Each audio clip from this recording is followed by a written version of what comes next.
안녕하세요. 저는 결혼한 지 1년이 조금 넘은 30대 가정주부입니다. 아이는 없습니다. 무능력한 남편과 염치 없는 시어머니를 도저히 받아낼 재간이 없어서 이혼했습니다.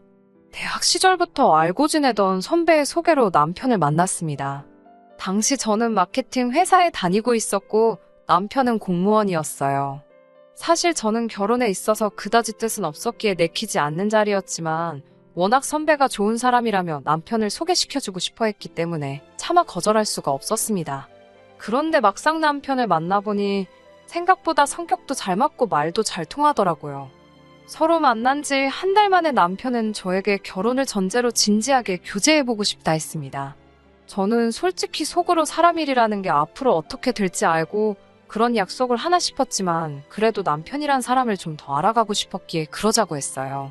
그리고 1년 반쯤 사귄 뒤 남편이 처음 말했던 것처럼 저희는 결혼을 약속하게 되었습니다. 남편은 직업 특성상 6시 전후로 퇴근이 가능했지만 저는 걸 빗하면 예상치 못한 야근을 해야 했어요. 그렇다 보니 돌이켜보면 사귄 기간에 비해 서로 가까이 붙어 지낸 시간은 길지가 않네요. 그래서 제가 남편에 대해서 제대로 파악하지 못했던 것 같기도 하고 여러모로 후회가 됩니다. 결혼 약속을 하고 얼마 지나지 않아 처음으로 시부모님과 식사를 하게 되었습니다. 집으로 찾아가서 인사를 드릴까도 생각했지만 시어머니께서 혼자 식사 준비를 하시려면 고생스럽겠다 싶어서 시댁에서 멀지 않은 조용하고 분위기 있는 식당으로 모시자고 결정을 내리게 되었어요. 그리고 당일날 시부모님과 남편의 2살 많은 아주버님께 인사를 드리게 되었습니다. 아주버님은 이른 나이에 결혼을 했었지만 3년여 만에 이혼을 했답니다. 아주버님의 아들은 시어머니께서 키워주고 계셨고요. 이혼하신 형님은 현재 공부한다고 외국으로 나갔다는 이야기만 들었습니다.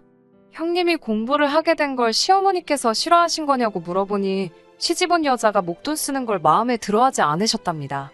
식사를 하는 동안 별다른 특별한 이야기는 하지 않았습니다. 다만 몇 가지 생각지 못한 질문을 하셨는데요. 그중 하나는 제가 앞으로 대학원에 가거나 유학을 갈 생각이 있는지 였습니다.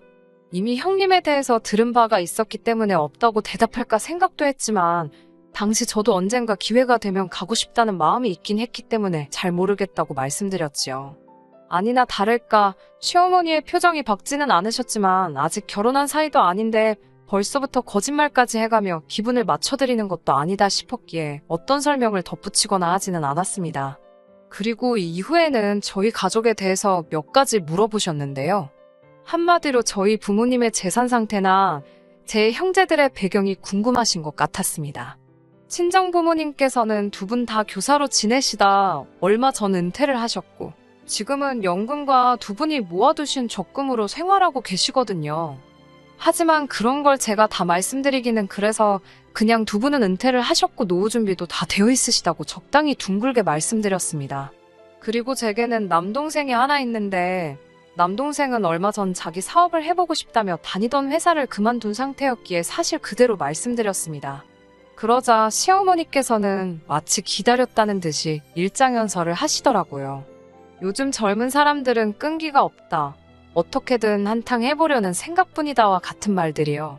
솔직히 제 남동생 이야기를 하다 이런 말씀을 하시니 점점 기분도 상하고 자리가 불편해지더군요.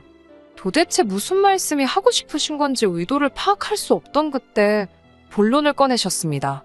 당신 아들 이야기를 하고 싶으신 거였어요.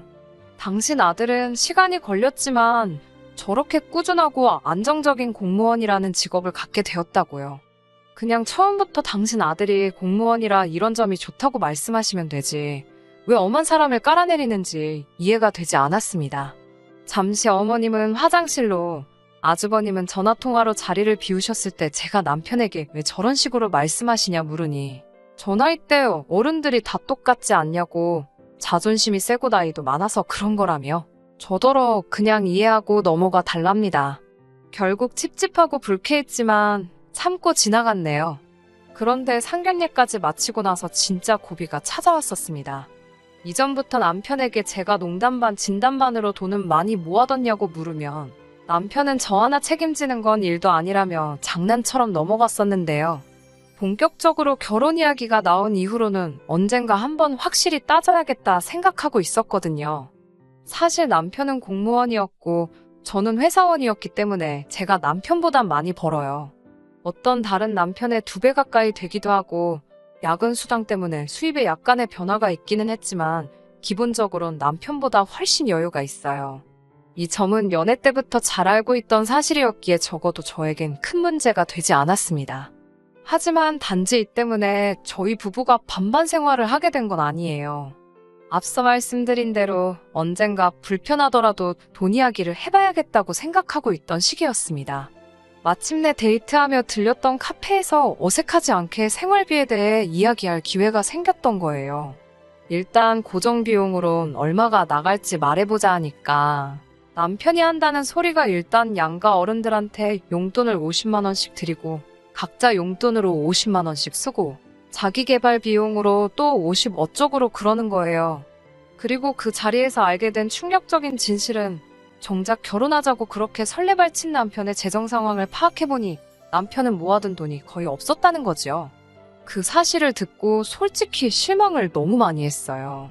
제가 이런 상태로 어떻게 결혼을 하냐고 화를 냈더니 남편은 제가 모은 돈 5천과 자기가 공무원 대출 같은 걸 받으면 되지 않겠냐고 저를 설득하려 들더군요. 씨도 안 먹힐 소리잖아요. 대출 받으면 그건 뭐 남편 혼자 갚나요? 제가 결혼 못한다고 했습니다. 그러자 사람들 다 있는 카페 안에서 남편이 난리가 났습니다. 자기는 저랑 결혼 못하면 죽는다며 자기 죽는 꼴 보고 싶냐고 생난리를 치더라고요. 걱정이 되긴 했지만 이러다 지치면 그만하겠지 싶어서 남편 혼자 카페에 두고 나와버렸습니다. 단지 남편이 돈이 없어서 화가 난 게 아니라 돈도 없는데 계획도 없고 생각도 너무 단순한 게 실망스러웠거든요. 그리고는 계속해서 남편은 자기가 죽어버렸으면 좋겠냐며 협박을 하질 않나, 제발 한 번만 기회를 달라며 사정을 하질 않나 혼자 난리부르스를 치더라고요. 그러던지 말던지 내버려뒀습니다. 남편이 어떤 해결책을 가져오길 바랬어요. 그렇게 한 2주 정도 지났을 무렵 남편에게서 사진 하나가 도착했어요. 제가 원하는 대로 해주려고 했는데 잘 안 됐다며 병원에 누워있는 사진이었습니다. 지금 생각해보면 생쇼지만 그때는 그래도 제가 남편을 사랑하는 마음이 있었는지 심장이 저 바닥까지 쿵 하고 떨어지는 것 같았어요. 그리고 곧 이어 시어머니께서 집을 해줄 테니 당신 아들과 결혼하랍니다. 사람부터 살리고 봐야 되지 않겠냐고요. 그렇게 시어머니가 구해주신 오피스텔에서 신혼살림을 시작하게 되었습니다.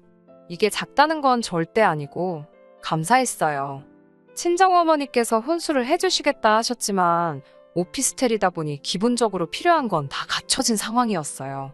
예단의 경우 시어머니께서 뭐 브랜드에 500만 원도 넘는 가방과 단양짜리 목걸이를 요구하셨지만 친정어머니께서 당장 사위 될 사람이 모아놓은 돈도 없는데 그걸 굳이 받으셔야겠냐며 정중히 거부 의사를 밝히셨고 어머님도 더는 고집을 부리시지 못하셨어요.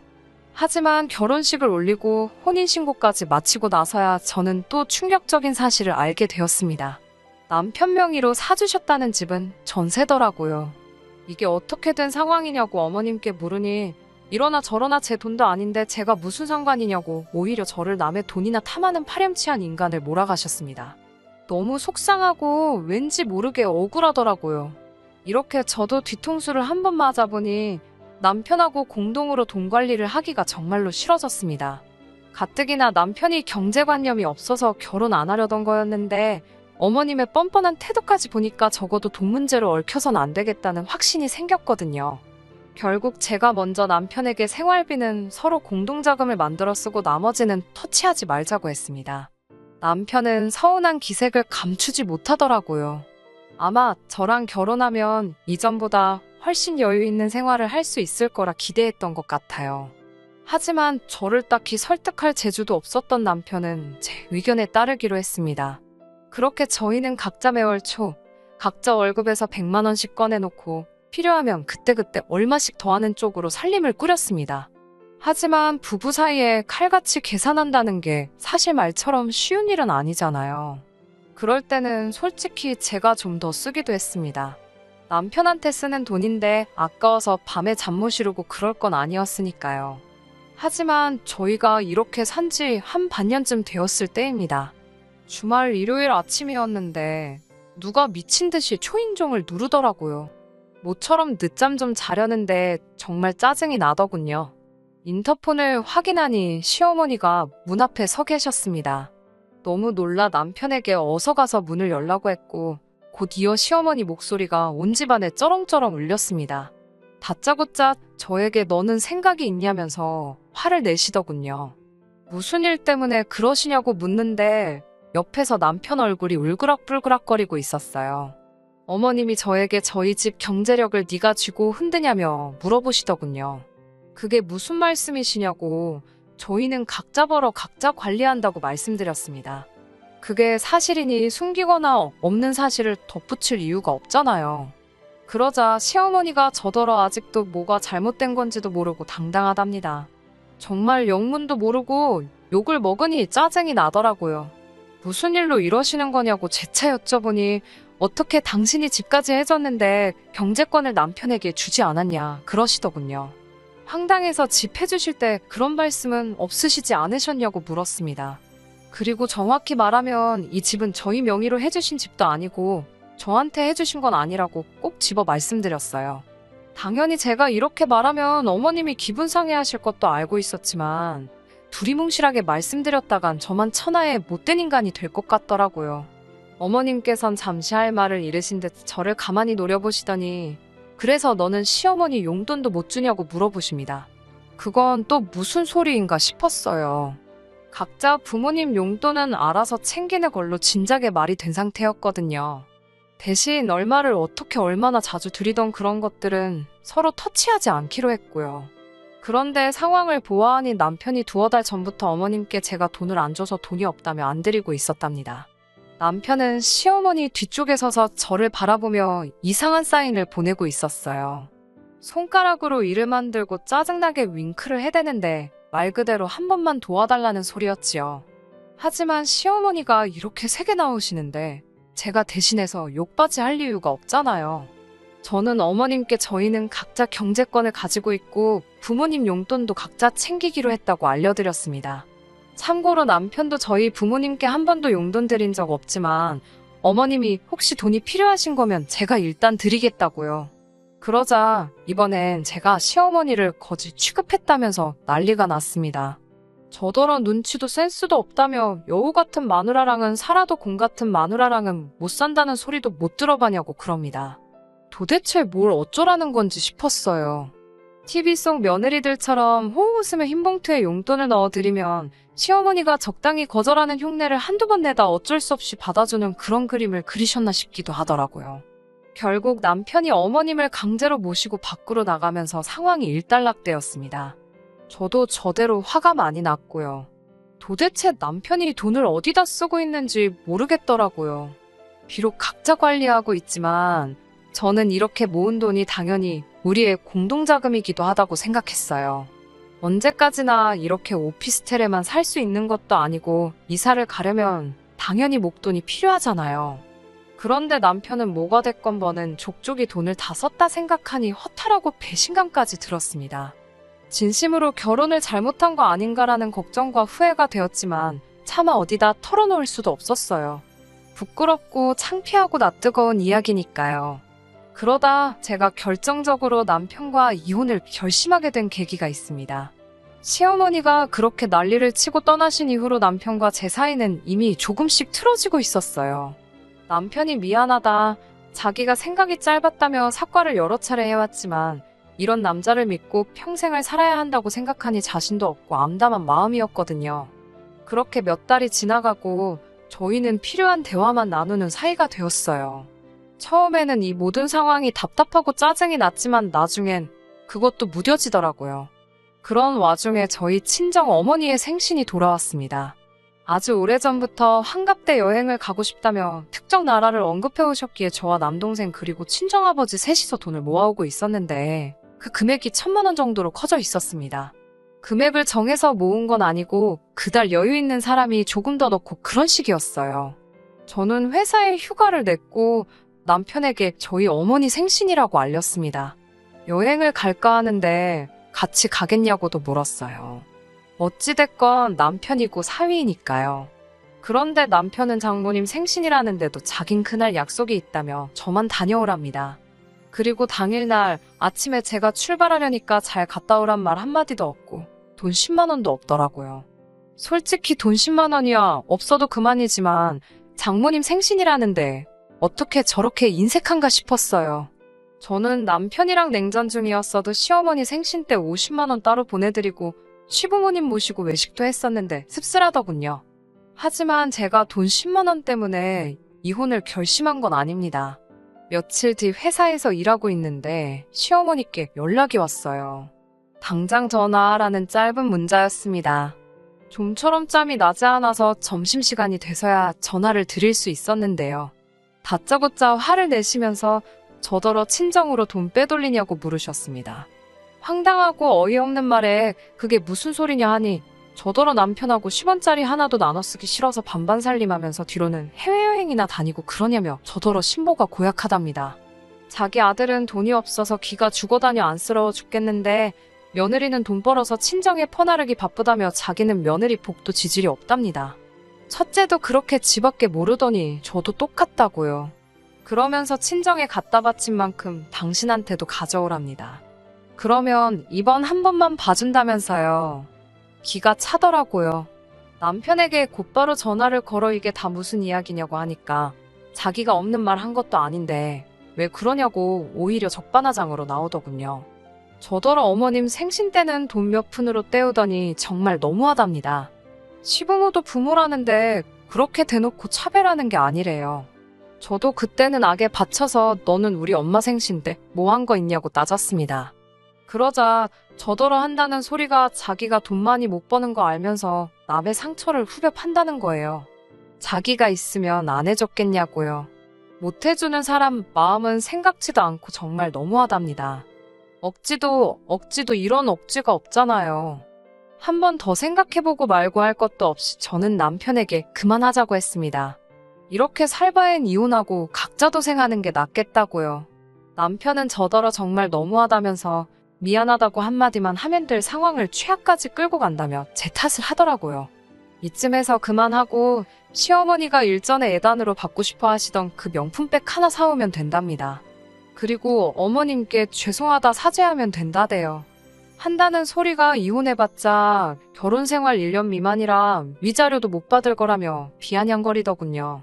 누가 보면 진짜 재산 꽤나 손에 쥐고 없는 집에서 시집온 며느리한테 유세 떠는 모양새였습니다. 저는 너 전부 다 가지라고 난 하나도 필요 없다고 제발 내 인생에서 꺼져달라고 했습니다. 남편은 제 이런 반응을 생각지도 못했는지 너 그럼 이 집에서 나가야 된다며 생각 잘하라고 기회를 준다는 헛소리를 계속해댔어요. 저는 걱정 말라고 지금 당장 나갈 참이라고 서류 보내면 도장이나 제때 찍으라고 했습니다. 그리고는 짐 챙겨서 나와가지고서 그 길로 남편에게 이혼 서류 보냈습니다. 며칠 뒤 남편은 자기가 곰곰이 생각해봤는데 자기가 생각이 짧았던 것 같다며 우리 서로 좋은 공부한 셈 치고 넘어가잡니다. 이로써 우리 부부 사이가 한층 더 단단해졌다고 생각하자는 헛소리를 해대더군요. 시부모님도 젊은 사람들끼리 살다 보면 이런 일도 있고 저런 일도 있는 거라며 아무리 그래도 시집온 여자가 친정에 짐 싸들고 가는 건 아니지 않냐고 이쯤에서 적당히 하고 그만하랍니다. 저는 남편과 시부모에게 나는 한다고 마음먹으면 하는 성격이지 누구처럼 생쇼는 안 한다고 그랬어요. 그러자 남편은 또 지난번처럼 정말 자기 어떻게 되는 꼴을 봐야 정신 차릴 거냐면서 울고 짜고 난리를 치더라고요. 미치려면 곱게 미치라고 엄한 사람 건드리지 말라고 했습니다. 결국 이혼은 소송으로 이어지게 되었고요. 남편이 항소를 하면서 시간이 좀 길어지게 됐지만 결국엔 제가 이겼습니다. 위자료도 결혼 생활이 짧아서 얼마 되진 않았지만 그래도 변호사 수임료 낼 정도는 받을 수 있었어요. 비로소 진짜로 혼자가 되니까 이렇게 편할 수가 없습니다. 사실 남편하고 한 집에 있으면서 눈에 멀쩡히 보이는 사람을 안 보이는 척 무시하는 게 쉬운 일은 아니었거든요. 남편도 그랬을 거예요. 그런데 이제 정말 그 꼴을 안 봐도 되니 얼마나 개운하던지 쓸데없는 죄책감도 안 느껴도 되고 여러모로 알터니가 빠진 듯 속이 후련합니다. 당분간은 쓸데없는 곳에 힘쏟지 않고 제 행복, 제 인생만 바라보며 지내려고요. 끝까지 들어주셔서 감사합니다. 오늘의 사연은 여기까지입니다. 구독과 좋아요, 알람 설정 부탁드리고 더 좋은 사연으로 다시 찾아뵙겠습니다. 감사합니다.